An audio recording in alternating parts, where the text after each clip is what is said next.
Irmãos, na noite de hoje, recebemos fraternalmente a nossa irmã Ana Úrsula, do Centro Espírita Oswaldo Melo, aqui do centro de Garopaba, que fará a exposição doutrinária com o tema O Milagre da Vida. Seja muito bem-vinda, irmã.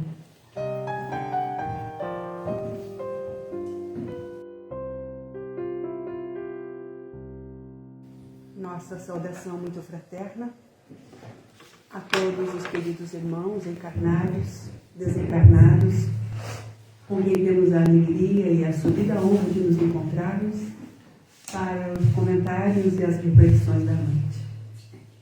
Antes de iniciarmos o nosso trabalho, ou melhor, iniciando o nosso trabalho sob a égide do Cristo, gostaríamos de convidar a todos para que assistamos juntos o grande milagre.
Eis aí, senhoras e senhores, o grande milagre. É desse milagre que nós queremos conversar na noite de hoje, trazendo o primeiro relato de um médico chamado Bernard Nathanson. Dr. Bernard Nathanson realizou 75 mil abortos, incluindo seu próprio filho. Dr. Bernard foi a partir de uma ultrassonografia, quando ela surgiu, quando ele viu por primeira vez a criança dentro do ventre materno, que ele teve um grande choque. E ele deu-se conta dos crimes infindáveis que houvera cometido. E a partir desse momento, depois de 75 mil abortos, tendo dirigido a maior clínica de aborto do mundo, com 20 salas de aborto, com 120 abortos realizados dia, inclusive domingo. A partir do momento em que ele percebe, numa ultrassonografia, o que era a vida de uma criança, que ele decide que se a vida tem direito a viver. E ele passa, então, a desencadear a maior campanha no mundo pró-vida. É a partir disso que nós queremos conversar a respeito de algo tão importante, tão fundamental, e às vezes colocamos tão pouca atenção, seja por dor, seja por desatenção, por desamor, quem sabe.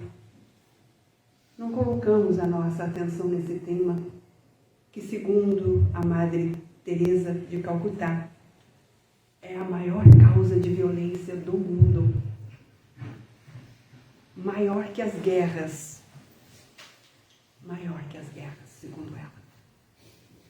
Então nós gostaríamos de trazer, de dar luz a uma campanha da Federação Espírita Brasileira de 1993, esse é o ano que inicia, que se chamava, e se chama até hoje, Em Defesa da Vida. Ela nasce, essa campanha, dentro de 4 vertentes. Em Defesa da Vida vai trabalhar com muita clareza as questões do aborto, do suicídio, da pena de morte e da eutanásia na época, quando ela surge. Depois ela se amplia um pouco mais e vai tratar então das questões da violência, das drogas. Mas esta campanha, ela tinha muita força ao nascer. E todas as casas e todo o movimento espírita era muito comprometido na divulgação, no esclarecimento dessas questões que precisam ser abordadas com profundidade e com coragem. E também, evidentemente, com muito amor. Por esta razão, nós trazemos o tema na exaltação à vida, lembrando a questão mais importante do Livro dos Espíritos, quando o tema é a vida, que é a 880, quando Allan Kardec questiona os espíritos superiores sobre qual o maior direito de todo o ser humano.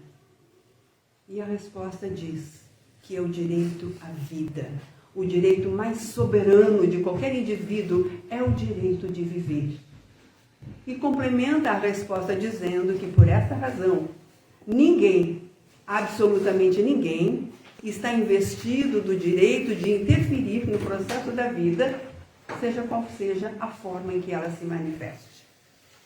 Então, nós trazemos este entendimento de como tudo se processa.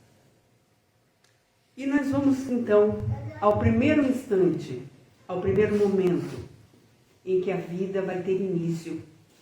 É no encontro de um masculino e um feminino, de um homem e de uma mulher, que movidos por uma lei chamada amor, que não importa se dura 1 minuto, 1 semana ou uma vida inteira, o movimento da atração são os primórdios do amor. E é neste movimento que impulsiona uma mulher na direção de um homem, quando através do ato sexual, 2 gametas se encontram. O óvulo feminino, o espermatozoide masculino. E a partir do momento em que dá-se esse encontro, temos aí a fecundação. É nesse momento em que se estabelece a fecundação, o encontro dos 2 gametas, masculino e feminino, que o princípio da vida se estabelece, que o espírito é ligado a este corpo em formação. Deixando muito claro isso, porque algumas pessoas, porque não compreendem ou porque defendem de forma temerária o aborto, e infelizmente nós vemos inclusive nos meios espiritistas, pessoas se dizendo espíritas, e defendendo esta causa, que é a maior atrocidade do mundo, o maior holocausto do mundo, o aborto. Muito provavelmente nós precisamos entender que esta pessoa não estudou direito. E que provavelmente no dia em que estudaram a questão 880, ela não foi à aula. E nunca mais passou para conferir essa questão do respeito absoluto à vida. Pois bem, quando estes 2 gametas se encontram, ali se estabelece o princípio da vida. E ali está ligado o espírito que deverá reencarnar naquele corpo que não tem nem tamanho ainda, de tão minúsculo é. Evidentemente que esse espírito que se vincula àqueles dois gametas que estão ali se unindo, formando a célula ovo, este espírito e esta vinculação se concretiza no momento do nascimento, mas ela se estabelece desde o primeiro momento.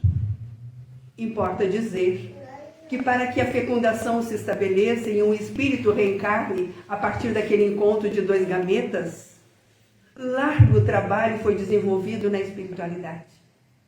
Grande programação foi estabelecida para este intento. Aquele espírito que ali se vincula, ele não se vincula por acaso, mas por compromissos anteriormente assumidos. Por vários, mas principalmente pelo pai, pela mãe e pelo espírito reencarnante. Estão vinculados desde antes. Materialmente, a vinculação se estabelece no encontro dos gametas. E materialmente ela se conclui ao nascimento. Mas muito antes que esse encontro se dê, largo trabalho, largo planejamento foi desenvolvido na espiritualidade. Pois bem, este início, esta célula ovo, que nós vamos chamar de embrião, quando ele inicia a sua formação, o primeiro órgão que se desenvolve é o coração. 21 dias após este encontro, o coração está pronto. E logo a seguir ele começa a bater. À medida em que ele vai se estabelecendo enquanto órgão formado, ele que nasce aqui, no chakra coronário, é aqui que ele nasce, é aqui que ele se forma, ele vai no movimento natural dessa vida que se vai multiplicando as células sistematicamente, ele começa a realizar o seu movimento de migração para esta região. Estamos aqui falando de micro, muito pequenos. Mas o coração que se forma aqui neste chakra, que não por acaso se chama coronário, ele migra para a região torácica e se abriga aqui, atrás do nosso osso externo, protegido aqui por nossa caixa torácica. Este órgão, quando desce e migra para o seu alojamento permanente, ele cria toda uma rede de circulação, de nutrição, de alimento, de energia, de força. E é este órgão primário, o primeiro deles, que vai permitir que todos os demais se desenvolvam. É a partir do coração que todos os órgãos, inclusive o cérebro, se poderá nutrir e desenvolver adequadamente. Quando este órgão, onde nós alojamos os nossos sentimentos, ele migra para a caixa torácica, ele deixa no cérebro um ponto. Ele deixa uma conexão. O órgão mais irrigado, ele deixa no cérebro, que é a glândula pineal, que é a conexão do sentimento com o nosso cérebro, que é a glândula de conexão com a vida espiritual. O coração, quando migra, ele deixa lá um ponto. Como um grande sistema de Wi-Fi, um roteador de absurda capacidade, que a medicina, a ciência, até pouco tempo dizia que a glândula pineal era uma glândula rudimentar e que tinha uma única função, que era gerenciar o desenvolvimento do jovem até a puberdade, e depois ela entraria em colapso, ela entraria em casulo e permaneceria inútil. Eu aprendi isso na faculdade, faz algum tempo, mas não tanto tempo assim. A glândula pineal, a glândula de conexão com a nossa espiritualidade. A glândula que faz com que o nosso coração se ligue a tudo que está acima de nós. E é neste movimento que a vida se vai processando. E este ser que é muito pequeno, com toda esta capacidade, se vai alojando então no ventre materno, iniciando aí o seu desenvolvimento. Até que a maturação chegue e 40 semanas depois, às vezes 39, às vezes 41, a criança está pronta para nascer. este é o maior de todos os milagres. O milagre da vida, que ocorre de forma tão natural e frequente que nós sequer prestamos a atenção. Na importância, na complexidade, na majestosa presença de Deus neste movimento de gerar a vida de um outro ser. Todos nós somos frutos desse milagre. Todos nós somos gerados desta forma. Todos nós somos, portanto, um grande, um lindo milagre da vida. E é dentro dessa perspectiva que nós precisamos olhar para a nossa vida, para que compreendamos que há um grande sentido nisto, há um grande planejamento e um grande milagre de Deus. Quando tudo isso acontece dentro do ventre de uma mulher, para que um novo ser, para que um novo espírito possa adentrar ao mundo físico para dar prosseguimento à sua romagem de progresso. Este é o grande objetivo. Por que é que nós precisamos desta geração? Por que é que nós precisamos deste corpo? Porque nós espíritos precisamos dar seguimento à nossa marcha evolutiva. E a única forma que nós temos de consumar esta evolução é através das experiências físicas no corpo somático. Por isso, todos nós necessitamos periodicamente encarnarmos, reencarnarmos, para que prossiga a nossa marcha evolutiva.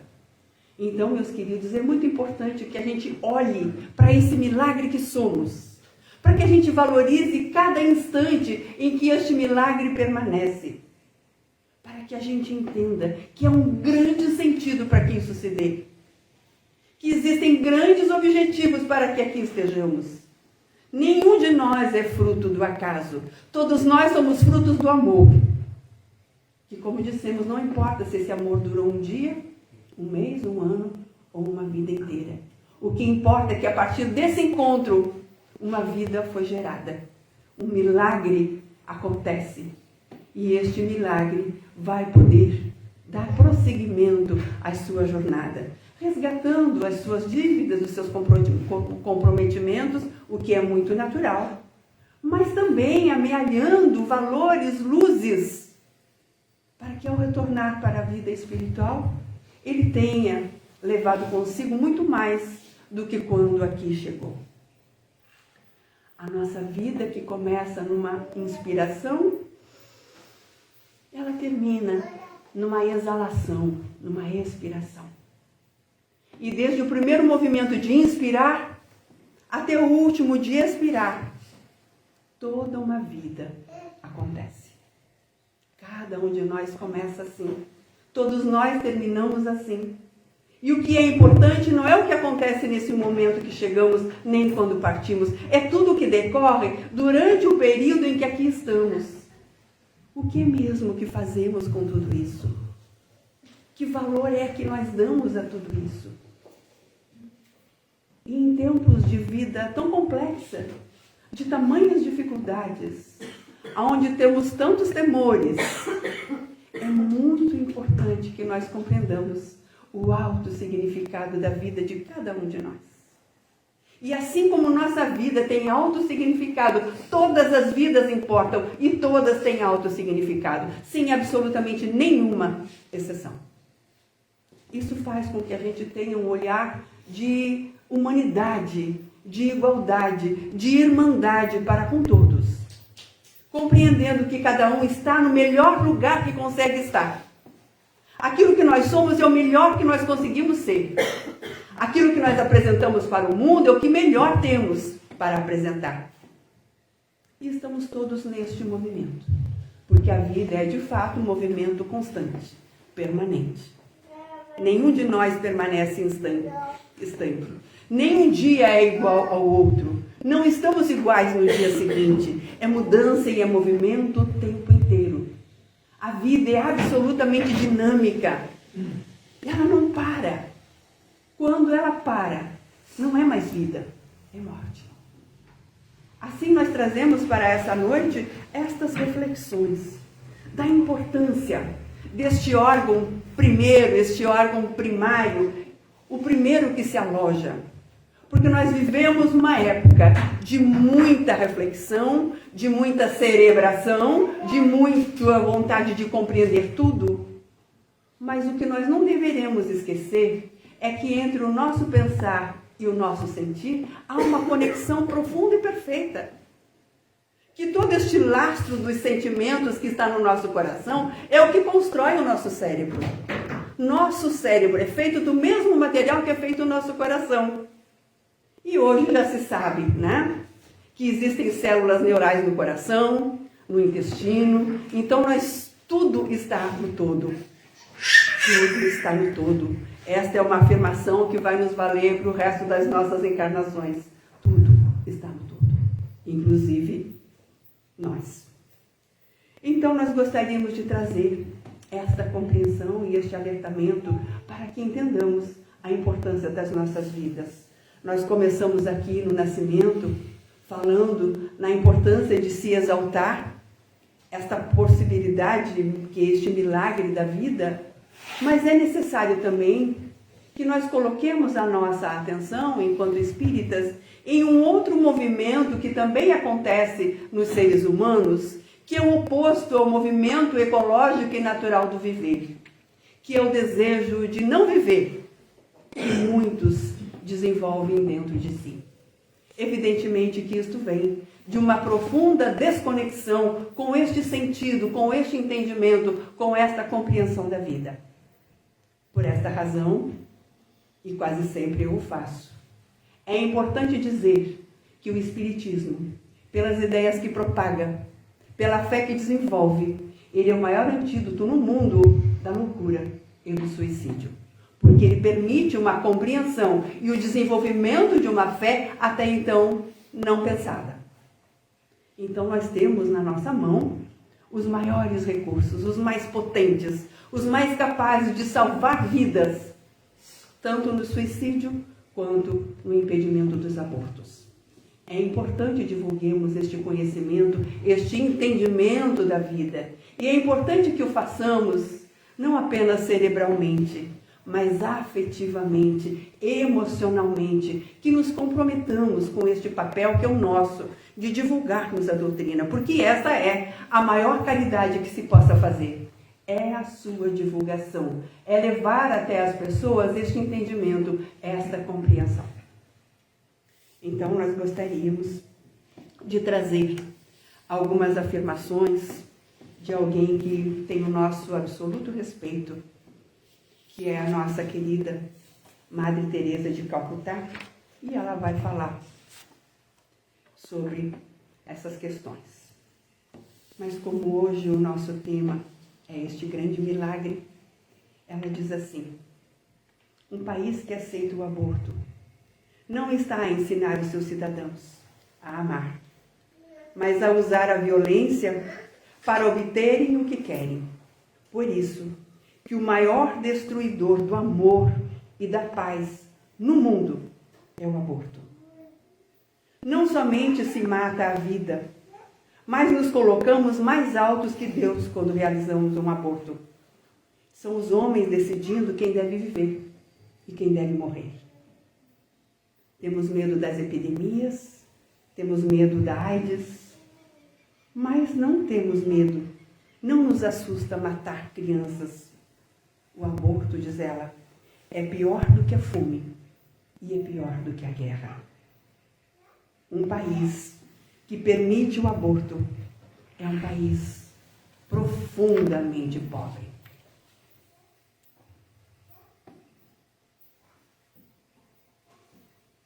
Trazemos, então, nesta exaltação à vida, que é a proposta da nossa conversa da noite de hoje, esta compreensão do sagrado que é estarmos vivos, da importância que é essa encarnação para cada um de nós e da importância da forma como ela se apresenta para cada um de nós.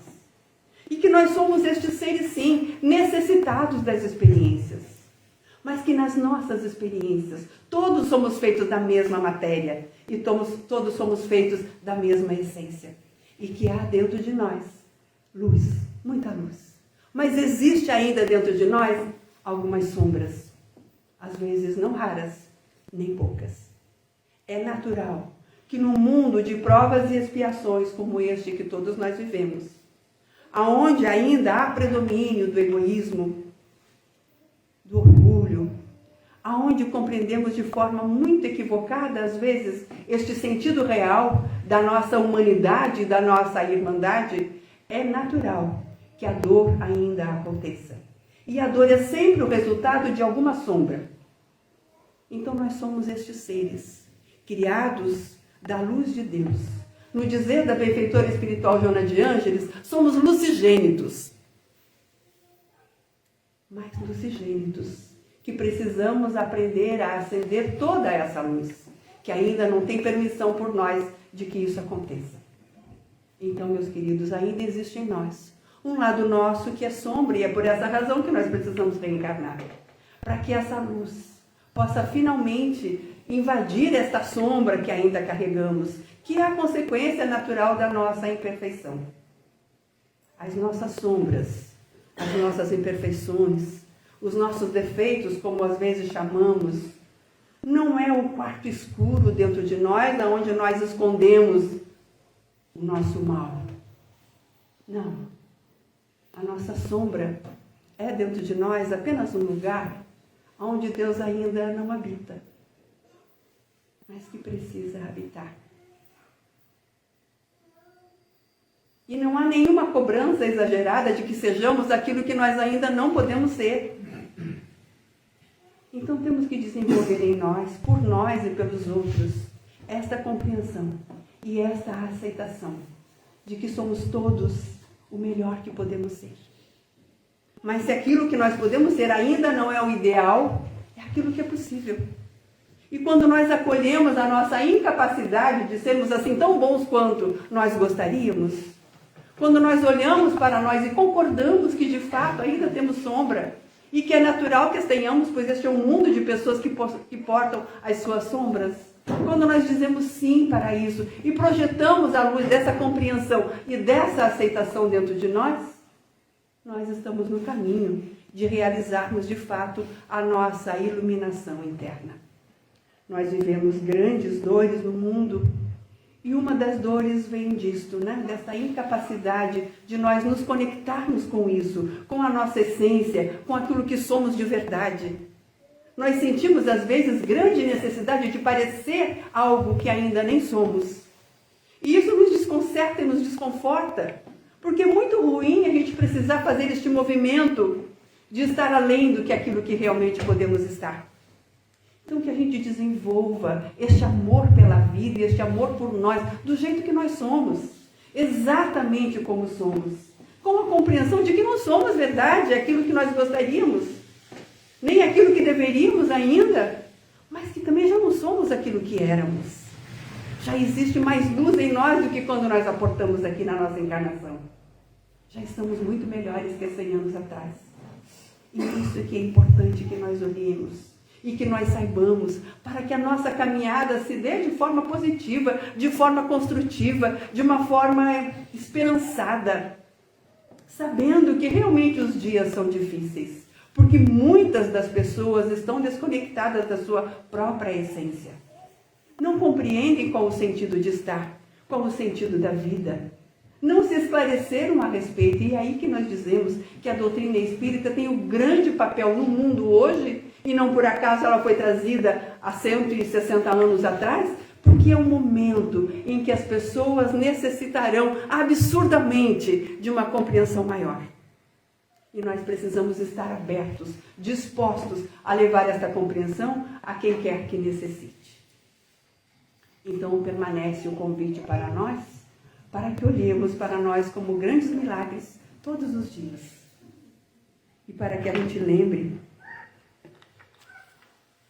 o poeta Manuel Bandeira, quando ele fala no seu poema A Preparação para a Morte, e ele vai dizer que a vida é um milagre. Cada pássaro com a sua plumagem, com o seu voo, com o seu canto, cada pássaro é um milagre. Que Cada flor é um milagre. Com as suas cores, com os seus aromas, com os seus encantos, cada flor é um milagre. Que a consciência é um milagre. A memória é um milagre. O espaço infinito é um milagre.